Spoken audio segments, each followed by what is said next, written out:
Computer या laptop की repair करते समय हमें सिर्फ हार्डवेयर की रिपेयर ही नहीं करनी होती, हमें सॉफ्टवेयर को भी रिपेयर करना होता है।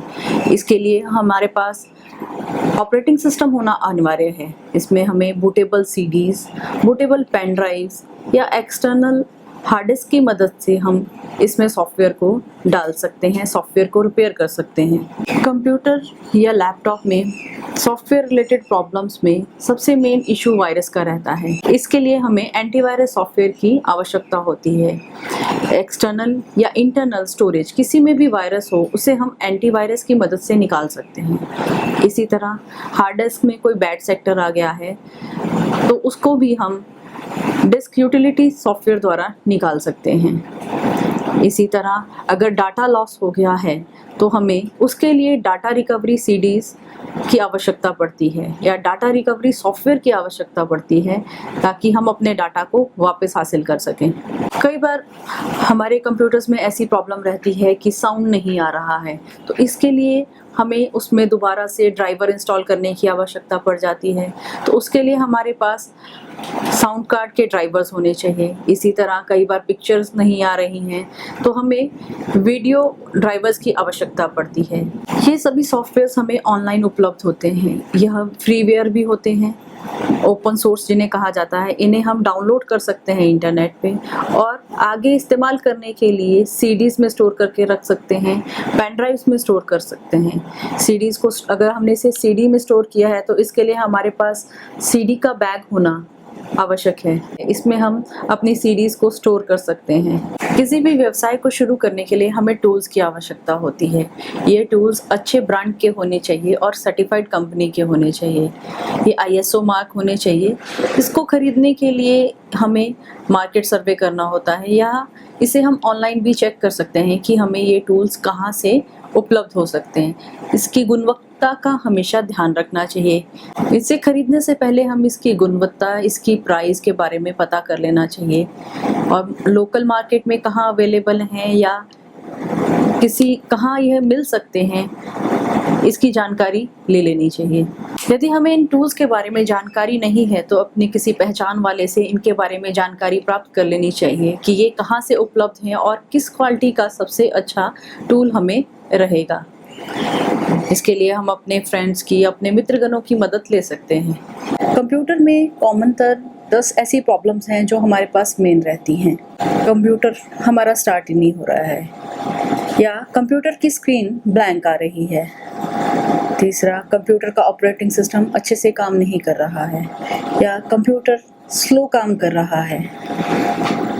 विंडो बूट नहीं हो रही है, स्क्रीन फ्रोज़न हो गई है, स्क्रीन रुक गई है, कंप्यूटर स्लो काम कर रहा है, कंप्यूटर नॉइज़ दे रहा है, कंप्यूटर पे इंटरनेट की स्पीड स्लो हो गई है या इंटरनेट कनेक्टिविटी नहीं हो रही है या कंप्यूटर से हमें बहुत ज़्यादा आवाज़ आ रही है या कंप्यूटर स्टार्ट होने के बाद थोड़ी देर में बंद हो रहा है। ये सारी प्रॉब्लम्स हमें कंप्यूटर सिस्टम पर या लैपटॉप पर देखने को मिलती हैं। तो सबसे पहले हम फर्स्ट प्रॉब्लम लेके चलते हैं कि हमारा कंप्यूटर स्टार्ट नहीं हो रहा है या स्टार्ट हो रहा है और इमीडिएट बंद हो रहा है। तो ये क्या प्रॉब्लम हो सकती है? इसमें हम सबसे पहले पावर सप्लाई का इशू लेकर चलते हैं। इसमें सबसे पहले हमें पावर केबल को चेक करना चाहिए। जहां हमारा कंप्यूटर सॉकेट से जुड़ा हुआ है उस सॉकेट से इसको चेक करना चाहिए कि वो प्रॉपरली सॉकेट पे लगा भी है, हमारी वायर या नहीं लगी है। अगर फिर भी इशू रहते हैं तो हमें सॉकेट चेंज करके इस प्रॉब्लम को रेक्टिफाई करना चाहिए कि सॉकेट की प्रॉब्लम है या कंप्यूटर में कुछ और इश्यूज हैं। अगर सॉकेट चेंज करने के बाद भी हमारा कंप्यूटर नहीं चलता है तो हमें पावर केबल चेंज करके या पावर केबल चेंज करके उसे चलाने की कोशिश करनी चाहिए। अगर इससे प्रॉब्लम सॉर्ट आउट हो जाती है तो ठीक है, हमारी सिर्फ पावर केबल की प्रॉब्लम थी। अगर ये प्रॉब्लम अभी भी एग्जिस्ट करती है तो उसके बाद हमें SMPS को चेक करना चाहिए कि हमारी SMPS ठीक से वर्क कर भी रही है या नहीं। इसके लिए हम SMPS टेस्टर का इस्तेमाल कर सकते हैं। SMPS के सभी सॉकेट्स को उस पर लगा के हम SMPS को चेक कर सकते हैं। यहाँ हमारे पास अगर स्पेयर SMPS पड़ी है तो हम उसे लगाकर अपना बाकी का सिस्टम चेक कर सकते हैं कि वो ठीक से फंक्शनिंग उसकी हो रही है या नहीं हो रही है। यदि हमारी स्क्रीन ब्लैक आ रही है, ब्लैंक आ रही है, तो क्या प्रॉब्लम है? यदि हमारी स्क्रीन ब्लैंक आ रही है तो उसमें क्या प्रॉब्लम है? यह प्रॉब्लम कंप्यूटर और मॉनिटर के बीच कनेक्शन की भी हो सकती है। हमें सबसे पहले इनकी वायरिंग को चेक करना चाहिए कि हमारी बीजीए केबल प्रॉपर से कंप्यूटर और मॉनिटर के बीच में लगी है या नहीं। मॉनिटर की पावर सप्लाई ठीक से लगी है या नहीं, पावर सप्लाई सॉकेट ऑन भी है या नहीं। इन सब चीज़ों को चेक करने के बाद ही हम बता सकते हैं कि हमारी क्या इश्यूज़ हैं। अगर पावर सप्लाई ठीक है तो हमें बीजीए केबल चेंज करके चेक करना चाहिए कि सप्लाई प्रॉपरली जा रही है या नहीं।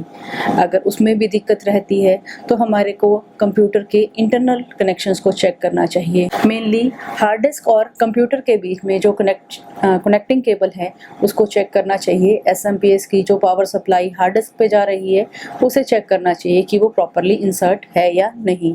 ब्लैंक स्क्रीन में वीडियो कार्ड डिस्प्ले का भी इशू रह सकता है, तो हमें एक्सटर्नल वीडियो कार्ड लगाकर अपने सिस्टम को एक बार चेक कर लेना चाहिए कि कहीं डिस्प्ले कार्ड की प्रॉब्लम तो नहीं है। यदि हमारा ऑपरेटिंग सिस्टम प्रॉपरली काम नहीं कर रहा है तो हमें क्या करना चाहिए? हमें सबसे पहले इसे रिकवर करने की कोशिश करनी चाहिए। इसके लिए हमें रिपेयर और ट्रबल शूट पे जाकर इसे रिकवर करने की कोशिश करनी चाहिए, या हमें बूटेबल पेन ड्राइव या सीडी रोम डालकर इसे विंडो को रिकवर करने की कोशिश करनी चाहिए। इसमें हमें एंटीवायरस रन करके और डिस्क क्लीनअप, डिस्क फ्रैगमेंट, इन सब का इस्तेमाल करके अपने सिस्टम को रिकवर करने की कोशिश करनी चाहिए। यदि विंडो में बूटिंग इश्यूज आ रहे हैं तो हमें क्या करना चाहिए? सबसे पहले हमें रिकवरी और ट्रबल शूटिंग पे जाना चाहिए और विंडो को रीइंस्टॉल करने की कोशिश करनी चाहिए। विंडो का बैकअप यदि आपने पहले से रखा है या रीइंस्टॉलेशन आपने रखा है तो उससे उसे रीइंस्टॉल करने की कोशिश करनी चाहिए। विंडो को रिकवरी मोड पे ले जाके हमें विंडो को रिकवर भी करना चाहिए। इसके लिए हमें पहले से ही विंडो की रिकवरी सिस्टम पे या सीडी पे लेके रखनी पड़ती है, जिससे हम विंडो को दोबारा से रिकवर कर सकें। यदि हमारी विंडो स्लो काम कर रही है, हम कोई भी काम कर रहे हैं तो वो बहुत देर से खुल रहा है, तो इसमें मेनली हार्ड डिस्क के इश्यूज रह सकते हैं। हमारी हार्ड डिस्क फुल हो चुकी है या हमारी रैम प्रॉपरली वर्क नहीं कर रही है। सबसे पहले हमें रैम को निकाल के साफ़ करके दोबारा लगाना चाहिए। उसके सॉकेट को भी हमें साफ़ कर लेना चाहिए। विंडो को रीस्टार्ट करके देखना चाहिए। अगर फिर भी कोई इशू रहता है तो हमें एंटीवायरस का इस्तेमाल करना चाहिए। एंटीवायरस के बाद हमें डिस्क क्लीनअप और डिस्क डीफ्रैगमेंट भी सिस्टम पे चलाते रहना चाहिए। इसमें हम एंटी स्पाईवेयर्स को भी रन कर सकते हैं, जो कि प्रॉब्लम्स को काफ़ी हद तक सॉर्ट आउट कर देता है। कंप्यूटर के स्लो होने का कारण स्टोरेज रहता है। हार्ड डिस्क में हम बहुत ज़्यादा स्टोरेज कर सकते हैं। इसके लिए हम एक्सटर्नल स्टोरेज का इस्तेमाल कर सकते हैं और अपने डाटा को एक्सटर्नल स्टोरेज पे सेव करके अपनी हार्ड डिस्क को स्पेस प्रदान कर सकते हैं, जिससे कि वो प्रॉपरली फंक्शन कर सके। कई बार हमारे सिस्टम से आवाज़ आना शुरू हो जाती है। ये आवाज़ सिस्टम फैन की भी हो सकती है और हार्ड डिस्क की भी हो सकती है। मेनली ये हार्डवेयर माल फंक्शन की ही होती है। हमें सबसे पहले अपने फैंस को चेक कर लेना चाहिए कि हमारे फैंस प्रॉपरली वर्क कर रहे हैं या नहीं। यदि फ़ैन की दिक्कत है तो इन्हें हमें रिप्लेस कर लेना चाहिए। यदि आवाज़ फिर भी एग्जिस्ट करती है तो हमें फाइंड आउट करना चाहिए कि आवाज़ कहाँ से आ रही है। मेनली ये आवाज़ हार्ड डिस्क से भी होती है, तो हार्ड डिस्क को हम डिस्क यूटिलिटी से रिपेयर कर सकते हैं। यदि फिर भी प्रॉब्लम एग्जिस्ट करती है तो हमें सबसे पहले अपने डाटा का बैकअप ले लेना चाहिए और हार्ड डिस्क को रिप्लेस कर लेना चाहिए। कई बार हमारे सिस्टम में इंटरनेट से रिलेटेड भी दिक्कत आती है। कभी इंटरनेट स्लो चल रहा है या कनेक्टेड तो शो हो रहा है पर इंटरनेट नॉट फाउंड हमारे पास सिस्टम पे देता है। तो सबसे पहले हमें अपने मॉडेम को रीस्टार्ट कर लेना चाहिए। कई बार वो हैंग हो जाता है जिसकी वजह से इंटरनेट की दिक्कत आती है। यदि फिर भी दिक्कत एग्जिस्ट करती है तो हमें अपने केबल कनेक्शन को चेक कर लेना चाहिए। स्ट्रेट केबल जो भी हमने इस्तेमाल की है RJ45 कनेक्टर, उसे प्रॉपरली इंसर्ट कर लेना चाहिए। सिस्टम को कस्टमर को हैंड ओवर करने से पहले हमें सिस्टम को खुद चेक कर लेना चाहिए कि वो उसके सारे पार्ट्स ठीक से काम कर रहे हैं, उसका सॉफ्टवेयर अच्छे से काम कर रहा है, किसी प्रकार का कोई नॉइज़ तो नहीं है, सिस्टम हैंग तो नहीं हो रहा है, उसकी लैन केबल्स ठीक से काम कर रही हैं या नहीं, उसका इंटरनेट अच्छे से चल रहा है नहीं, कि सिस्टम पे एंटीवायरस इंस्टॉल हो रखा है या नहीं, सिस्टम में कितना खाली स्पेस बचा है हमारे पास। इन सभी चीज़ों का हमें एक डाटा बना लेना चाहिए और कस्टमर के लिए उस डाटा को तैयार रखना चाहिए। जब हमें डिलीवरी करनी है तो हमें उसे ये सजेशन देना चाहिए कि आपके सिस्टम पे एंटीवायरस नहीं है, आप इसे इंस्टॉल करवा लें।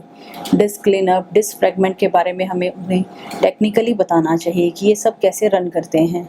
कस्टमर को कोई भी रॉ मटेरियल प्रोवाइड करते समय हमें उसकी क्वालिटी का ध्यान रखना चाहिए। हम कस्टमर को कोई भी सॉफ्टवेयर दे रहे हैं तो उसमें भी हमें उसकी बेस्ट क्वालिटी ही देखनी चाहिए। हमें कस्टमर को रिकमेंड करना चाहिए या उससे बातचीत करके उसे हमेशा बेस्ट और लेटेस्ट टेक्नोलॉजी की ही चीज़ देनी चाहिए। हमें कस्टमर को दिए गए टाइम बाउंड के अंदर ही अपने काम को ख़त्म कर लेना चाहिए और उसे चेक करके कस्टमर को डिलीवर करने के लिए हमेशा तैयार रखना चाहिए। हमें अपने काम के प्रति पंक्चुअल रहना चाहिए ताकि हमारा रिश्ता कस्टमर के साथ अच्छा बने रहे।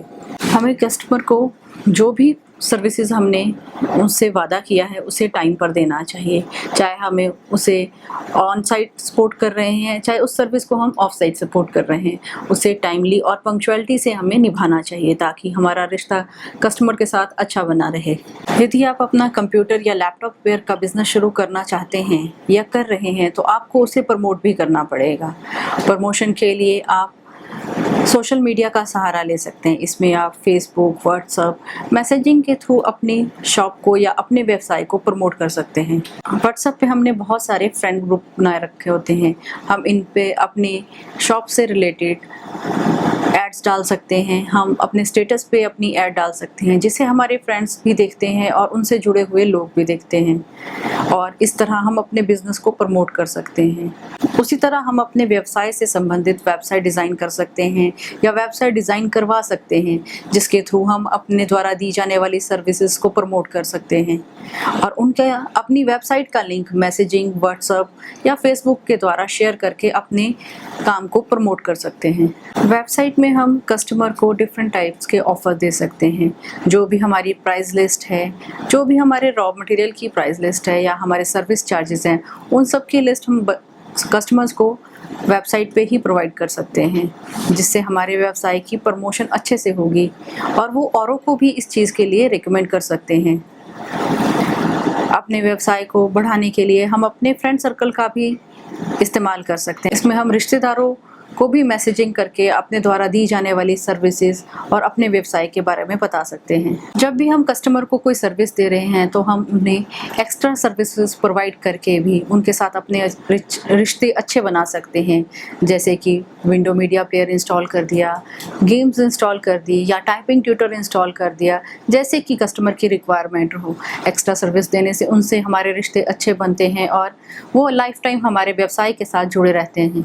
अपने व्यवसाय को प्रमोट करने के लिए हम बैनर्स का इस्तेमाल कर सकते हैं, होर्डिंग्स का इस्तेमाल कर सकते हैं और एक सर्वे कर कर उन्हें डिफरेंट जगह पे लगा सकते हैं जिससे कि हमारे व्यवसाय की प्रमोशन होती है। हमारे व्यवसाय या हमारे द्वारा दी जाने वाली सर्विसेज के बारे में लोगों को पता लगता है और हमारे पास नए कस्टमर आने लगते हैं। अपने व्यवसाय की प्रमोशन के लिए हमें विजिटिंग कार्ड्स का भी इस्तेमाल करना चाहिए। जब भी कोई कस्टमर आता है उसे विजिटिंग कार्ड दे सकते हैं। हम स्कूल में विजिट कर सकते हैं, वहाँ हम अपना विजिटिंग कार्ड दे सकते हैं। वहाँ नोटिस बोर्ड पे हम अपना विजिटिंग कार्ड लगा सकते हैं या हम पैम्पलेट छपवा सकते हैं जिसे स्कूल्स के नोटिस बोर्ड पे, कॉलेज के नोटिस बोर्ड पे लगाया जा सके। आते जाते लोगों को हम अपने पैम्पलेट्स बांट सकते हैं जिससे कि हमारे व्यवसाय का प्रमोशन बहुत अच्छे से होगा। यदि कोई सांस्कृतिक कार्यक्रम हो रहा है हमारे शहर में या कोई मेला लगा है तो उसमें भी हम अपने व्यवसाय से रिलेटेड प्रदर्शनी लगा सकते हैं, वहाँ अपने होर्डिंग्स या बैनर्स लगा सकते हैं जिससे कि लोगों को हमारे द्वारा दी जाने वाली सर्विसेज के बारे में अच्छे से पता लगता है। सोशल मीडिया में आजकल ब्लॉग का बहुत प्रचलन है, इसके थ्रू भी आप अपने व्यवसाय की प्रमोशन कर सकते हैं। अपने द्वारा दिया जाने वाली सर्विसेज को आप ब्लॉग पे लिख सकते हैं और उसे अपने फ्रेंड सर्कल में, अपने कस्टमर्स तक पहुंचा सकते हैं जिससे कि उन्हें लेटेस्ट अपडेट के बारे में पता लगता रहता है। आप लेटेस्ट प्राइस लिस्ट, लेटेस्ट दिए जाने वाले ऑफर्स, लेटेस्ट अवेलेबल टेक्नोलॉजीज सभी के बारे में ब्लॉग में लिख सकते हैं और उन्हें इसके थ्रू अपने सारे सर्कल में फैला सकते हैं और अपने बिजनेस को प्रमोट कर सकते हैं। हमें कस्टमर से हमेशा फीडबैक लेना चाहिए। कस्टमर द्वारा दिए गए फीडबैक को हम अपने ब्लॉग्स पे, अपनी वेबसाइट्स पे, अपने शॉप पे लगाकर अपने व्यवसाय की प्रमोशन कर सकते हैं, जिससे कि हमारा बिज़नेस और बढ़ता है।